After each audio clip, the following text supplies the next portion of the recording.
விருச்சிக ராசி என்பர்களுக்கு திருமண யோகம்னு சொல்லக்கூடியது மனவயது அன்பர்களுக்கு தாராளமாக இருக்கிறது. 7ஆம் பாவத்தில் சுக்கிரன் இருந்து அந்த சுக்கிரனோடு புதன் வந்து சேரக்கூடிய அம்சம். அதனால 7ல் 2 சுபகிரகங்கள், கலத்திர காரகன், கலத்திர ஸ்தான அதிபதி இதெல்லாம் இருக்கிறதுனால திருமண விஷயங்கள் அனுகூலமாக இருக்கிறது. பிறகு 7ஆம் பாவத்தில் இருக்கக்கூடிய சுக்கிரன் வந்து 8ஆம் இடத்திற்கு போய் குரு சுக்கிரனுடைய சேர்க்கை ஏற்பட்டு அந்த 2 சுபர்களும் சேர்ந்து 2ஆம் இடத்தை பார்ப்பாங்க. குடும்பம் அமையக்கூடிய யோகமானது இருக்கிறது. திருமணமாகி கணவன் மனைவி வேறு ஊர்ல இருக்கிறாங்க அப்படின்னு சொன்னா அவங்க ஒரே ஊர்ல ஒன்றாக சேர்ந்து இருக்கக்கூடிய ஒரு யோக பாக்கியமானது கிடைக்கக்கூடிய அம்சம் இருக்கிறது.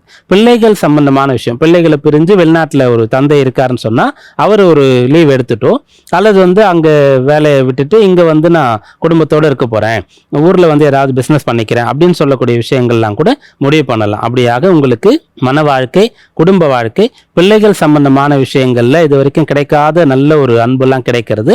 இதெல்லாம் இந்த வாரத்துல சாதகமா இருக்கு.